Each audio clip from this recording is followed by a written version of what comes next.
Everyone get out! Hello tankers and tankettes, welcome to another viewer spotlight. This one is an E-50M and it's been sent in by tTOOGh. I'm just going to stick with tTOOGh. I might be mispronouncing that horribly, but that's what it looks like, so that's what I'm going to say.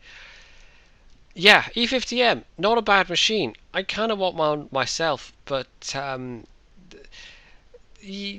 not madly keen on mediums, but this one looks like a fairly decent one, and it's a line I'm on at myself at the moment. So yeah, sooner or later I will have one, and this particular match is going to be a good one. As you can see, there aren't actually any mods going, and the sniper view is normal. Now this is a .87 match, and I've kind of figured out not exactly what's going on, but I've figured out why it is some older replays aren't bugged out. And it's what I figured out is that if I just download the file and play it using the old client, which is what I did with this one, it's fine regardless of the mods, because I've been doing some experimenting with this. If you just download it and play it the first time through, it is absolutely fine. And even the second time through, or whatever, however many times until you start the live server test, the client. Once you've done that, that's the point where, with older replays, the sniper mode goes completely buggy as hell. I don't know why that's doing that. I don't know what's caused it, but now I've figured out at least a way to record older replays without then it having going, without having to have it in third person view the whole time. It's not ideal because it means replays I've already watched, obviously that won't work with, because even I've tried, even going and re-downloading them doesn't work. They're still bugged out. But if I remember to record stuff as I'm watching it the first time through, that seems to do the trick. So you will see some older replays where everything looks normal. Unfortunately, like I said, some replays where I've watched them already, they're going to be buggy, they're still going to have to be third person, and that probably will go for the majority of my replays as well. So, back to the match at hand. He's in a decent spot now, and it's looking a little static at the moment. It's just the two sides trading fire. He's actually the furthest forward. The rest of the team are sort of... Well, the tank destroyers, okay, they can be a bit further back, but he's got heavy tanks that are behind him. But he's in a fairly comfortable position because the enemy team isn't actually being very aggressive at the moment. They're just kind of popping out, trading fire, and that's fine because tTOOGh's in a relatively good spot here, and he can just duck back behind cover, use that medium tank mobility. And this thing is, it's a heavy tank, but it's got some oomph for a heavy tank. And you can also use that laser pinpoint accuracy of his gun to great effect as well. The town side is looking a bit more shaky. The forces there are actually quite badly outnumbered. The IS-7 was off on his own and unfortunately died. There's a tank destroyer and a medium over there.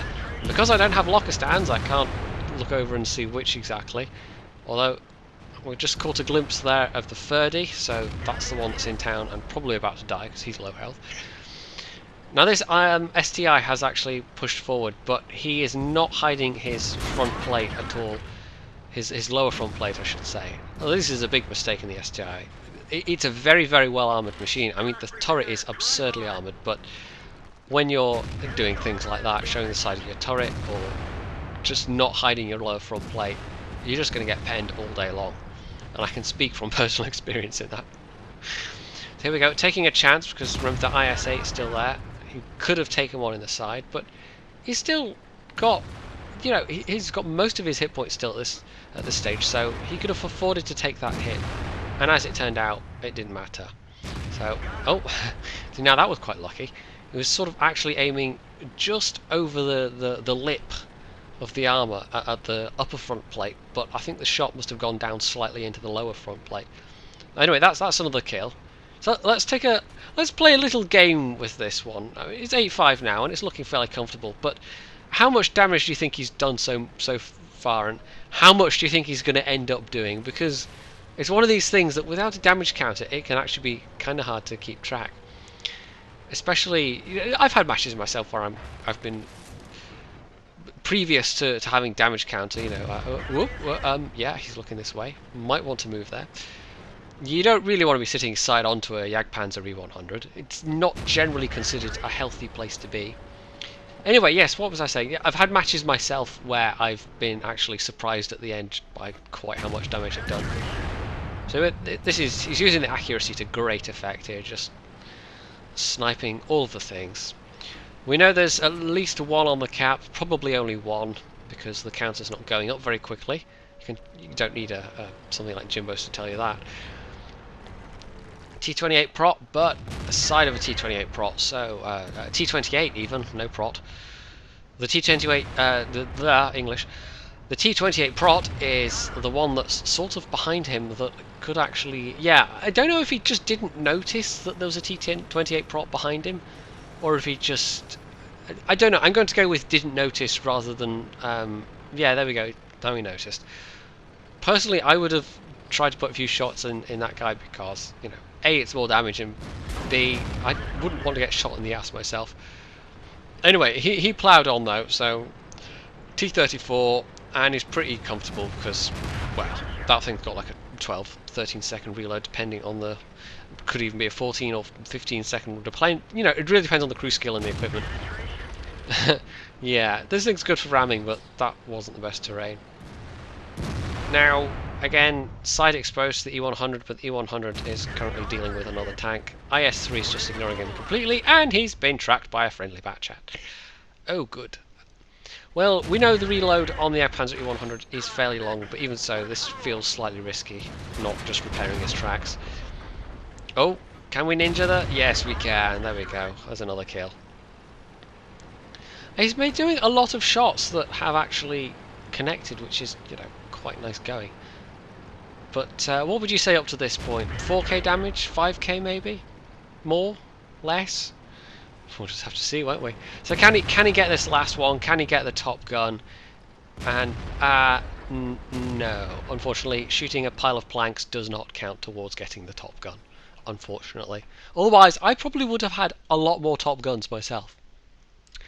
So final scores are pretty good. He did, wait for it, 7,290 damage. Which is, you know, that's better than the next 2 tanks combined. Not better than the next 3 tanks combined, unfortunately, because the next one was a Batchat with a 3k damage nearly, but still, that's pretty good going. And bear in mind, he was a medium, so if you're used to playing mediums at tiers 4, 5, 6, even tier 7, once you get to, maybe not so much tier 8, that's kind of transitional, but tier 9 and 10, suddenly the mediums are really, they're on a par with heavies yeah, that's the thing, as damage dealers. You basically, you're trading mobility for armor, but the firepower is pretty similar. You know, a lot of these tier 10 mediums have got pretty meaty guns. Nothing to the tier 10 tank destroyers, of course, but you know, they're a whole different ball game. So yeah, he did that much damage. He actually got a bit of spotting damage as well, which is always nice. But the reason he managed that much was that, yes, he's got a very nice gun, but even so, he was taking the time to aim for areas where he knew he could pen. And he had one particularly lucky shot with that IS-8. Somebody else might have ninjaed that kill out from under him if his shot hadn't gone slightly low into the lower front plate. But apart from that, he was taking the time to hit areas on the tanks that he knew were vulnerable, and that paid off fine style. And I think actually you tend to see the players that are the best players have very good, their accuracy is very good, and the stats for their accuracy is generally very good. And it's hard to tell sometimes from, you know, win rate and stuff like that. You can get a rough indicator, but I think you can tell you can get a better idea of someone's actual skill from how often they are able to hit the enemy tanks, because that then translates as damage and kills done. My own is all right, but it depends what tank you're looking at exactly. You know, I tend to do better in some tanks than others, but you know, there is a lot of argument over stats, but personally I feel that's the one that's kind of most important in if you're looking at an individual stat to determine who is a good player and who is a bad player, I think that the number of shots actually hit their target is a pretty strong one to look at. So anyway, yes, I thought this was a rather nice match, and if you guys think that too, you can leave a comment, you can hit the like button, you can subscribe to my channel, and of course, as always, stay tuned for more.